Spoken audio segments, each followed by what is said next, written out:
اردو دان میں tune in کرنے کا بہت بہت شکریہ. آپ کا خیر مقدم ہے اور یہ ہے دیوان غالب سیریز.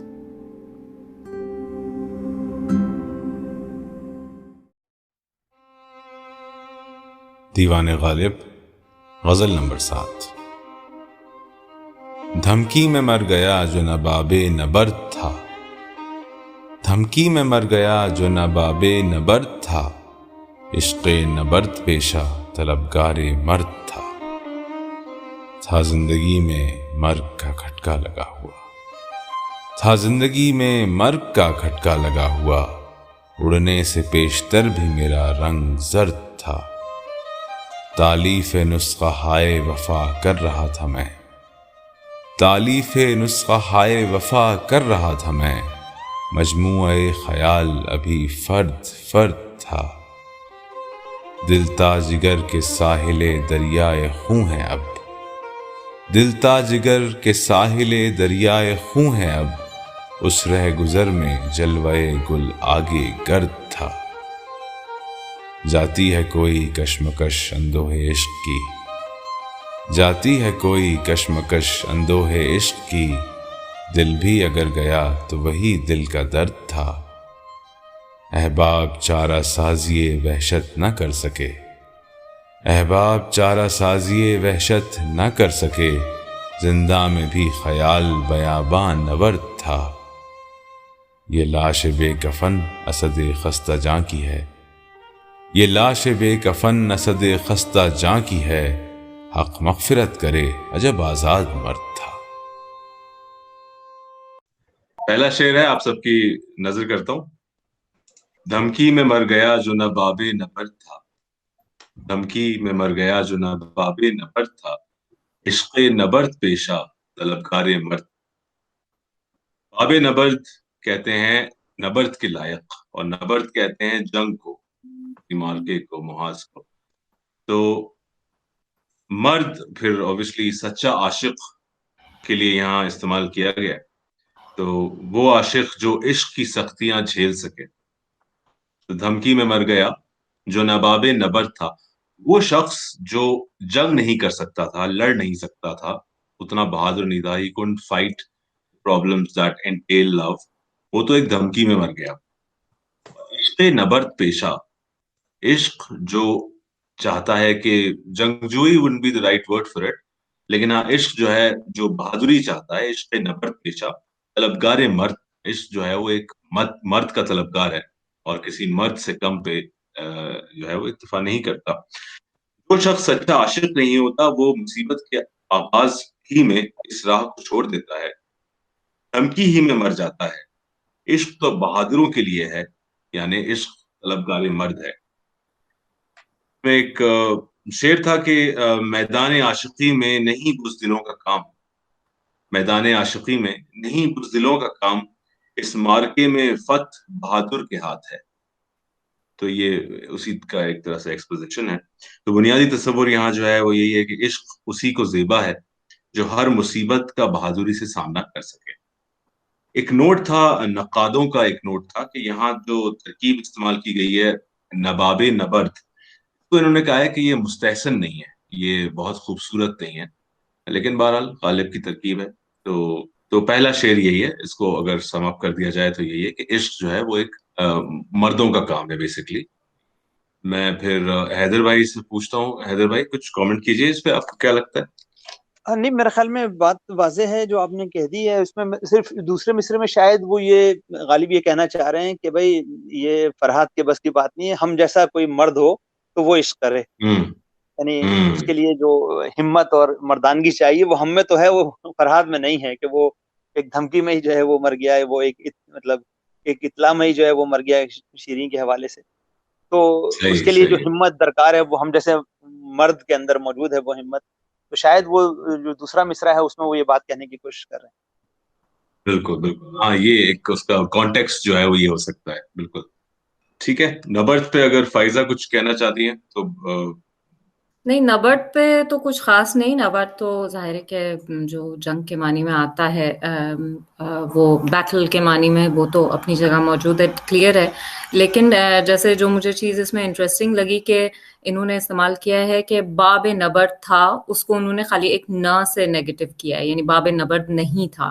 لیکن جیسے فارسی میں جو چیز میں دیکھتی بھی آئی ہوں اور جو جتنا اس کا میں نے یوزج سنا ہے وہ ہمیشہ ورڈ ناباب یوز ہوتا ہے، یعنی نہ باپ. تو انہوں نے نہ تو ورب کو نیگیشن کے لیے استعمال ہوا ہے نا، لیکن ناباب استعمال ہوتا ہے، اور ناباب کا مطلب ہوتا ہے نامناسب، یا جیسا کہ یہاں پر ہے کہ یعنی کسی چیز کے اہل نہ ہونا، جیسے ہم لوگ نا اہل کہتے ہیں، ایڈجیکٹو بناتے ہیں، جی ویسے جی ناباب وہ ہوتا ہے. اور جو مطلب عام زبان میں جو آج کل اب استعمال ہوتا ہے، کیونکہ یہ تھوڑا پرانا لفظ ہے، عام فارسی میں استعمال نہیں ہوتا. آج کل جو زیادہ استعمال ہوتا ہے یہ جیسے رفیق نوباب کہتے ہیں، کہ یعنی کوئی بری صحبت میں اگر پڑ جاتا ہے تو کہتے ہیں کہ رفیق نوباب اس کا ہے، اس طرح استعمال ہوتا ہے. تو یہ تھوڑا انٹرسٹنگ تھا کہ انہوں نے اس کو پازیٹیو شکل میں استعمال کیا ہے اور پھر ورب کو نیگیٹو کیا ہے یہاں پر، اور خود صفت کو اچھا. پازیٹیو لیا ہے. یہ کہنا چاہ رہی تھی میں. جعفر بھائی واپس آ گئے ہیں، اگر آپ کا مائک صحیح چل رہا ہو تو آپ کچھ نبرد آزمائی کریں. اچھا نہیں، بس اس میں تو مجھے ایک اور شعر یاد آ رہا تھا غالب کا، جو سنانا چاہ رہا تھا آپ کو، کہ مرد کی بات ہو رہی ہے یہاں کی، اس کے لیے چاہیے ہے. تو وہ کہتے ہیں کہ کون ہوتا ہے حریف مائے مرد افغن عشق، کون ہوتا ہے حریف مائے مرد افغن عشق، ہے مقرر لب ساقی پہ سلام میرے بعد. تو غالب تو نہیں رہے، تو ساقی پوچھتا ہے کون ہوتا ہے حریف میں مرد افغن عشق، اور کوئی جب جواب نہیں دیتا تو پھر وہ پوچھتا ہے ایک دفعہ، تو ہے مقرر لب ساقی پر. بہت خوبصورت شعر ہے یہ. دوبارہ یہ شعر یاد آیا تو میں نے کہا آپ کے ساتھ شیئر کر لیں. ٹھیک ہے، اگلے شعر پہ آتے ہیں. تھا زندگی میں، بہت مشہور شعر ہے غالب کا. تھا زندگی میں مرگ کا کھٹکا لگا ہوا، تھا زندگی میں مرگ کا کھٹکا لگا ہوا، اڑنے سے پیشتر بھی میرا رنگ زرد تھا. الفاظ کے معنی سمپل سے مرگ موت کو کہتے ہیں، پیشتر پہلے، زرد پیلے رنگ کو کہتے ہیں یا پیل رنگ کو کہتے ہیں. تو رنگ اڑنا ایک محاورہ ہے جس کا مطلب انگلش میں آپ کہیں گے کہ ٹو بیکم پیل. آپ کا جیسے اگر کوئی مثلاً مر جائے یا کوئی ڈر جائے تو اس کا رنگ اڑ جاتا ہے، ڈر جاتا ہے، وہ پیل ہو جاتا ہے، زرد ہو جاتا ہے، پڑ جاتا ہے. اچھا، یہاں اڑنے کے دو معنی ہیں. روح کے اڑنے کے پہلے بھی ہو سکتا ہے کہ ہاں مطلب میری روح کے اڑنے سے، طائر روح کے اڑنے سے پہلے میرا رنگ زرد تھا. طائر روح کا اڑ جانا مطلب مر جانا، اور رنگ کے اڑنے سے پہلے. یہاں پہ انہوں نے کامنٹ یہ کیا کہ یہاں پہ یہ بھی لکھا جا سکتا تھا کہ آپ سیدھا سیدھا کہہ دیتے کہ مرنے سے پیشتر بھی میرا رنگ زرد تھا، لیکن اس میں پھر وہ ایہام پیدا نہیں ہوتا. یہ اڑنے سے پیشتر یعنی رنگ کے اڑنے سے پیشتر میرا رنگ زرد تھا. تو یہ جو دو مطلب آ رہے ہیں، یہ خوبصورتی ہے کلام کی. یہ غالب کا ایک یہاں پہ، اور اس کے دو مطلب انہوں نے یہاں بیان کیے ہیں. ایک یہ کہ جو لوگ مرنے سے یا موت سے ڈرتے ہیں، ان کے چہروں پر ہر وقت موت کا ڈر سوار ہوتا ہے، اس لیے رنگ زرد ہوتا ہے. ہر چھوٹی سی بات پہ وہ گھبرا جاتے ہیں اور اس لیے وہ اس طرح گھبرائے ہوئے رہتے ہیں. جو کہ شاید ہم واپس پہلے شعر تک جا سکتے ہیں، حالانکہ یوزلی ایسا ہوتا نہیں ہے کہ وہ جو نباب نبرد تھا وہی پھر وہ اس کا رنگ زرد بھی رہے گا. صوفیانہ معنی میں یہ ہو سکتا ہے کہ میں نے زندگی میں فنا کو پا لیا اور میں مرنے سے پہلے مر چکا ہوں، مرنے سے پیشتر مر چکا ہوں، اس لیے میرا رنگ ایسا ہو گیا ہے. لیکن میرا پرسنل جو مجھے لگا کہ وہ جو پہلا معنی ہے وہ میرا رجحان یا انکلینیشن اس طرف زیادہ ہے. وہ کل ملا کے بنیادی تصور یہی ہے کہ اگر جو گھبراتا ہے، جو پریشان، جو تھوڑا سا بزدل ہوتا ہے فار ایگزامپل، وہ تو مرنے سے پہلے بھی مر چکا ہوتا ہے. جی may I say something? جی بولیے. مجھے پتا نہیں ہے کہ معنی کتنے سے میچ کریں گے یا معنی میچ کریں گے یا نہیں کریں گے، بٹ جب آپ یہ کہہ رہے تھے کہ وہ مرنے سے پہلے مرنے والا جو کانسیپٹ آپ کہہ رہے تھے، تو اس سے مجھے لگتا ہے کہ I think it was internalised by Ghalib about this death before death, کیونکہ انہوں نے ایک دوسرا ایک ان کا بہت فیمس جو غزل ہے اس میں بھی آتا ہے نا، مجھے کیا برا تھا مرنا اگر ایک بار ہوتا. So I think he did believe in the suffering and the pain and that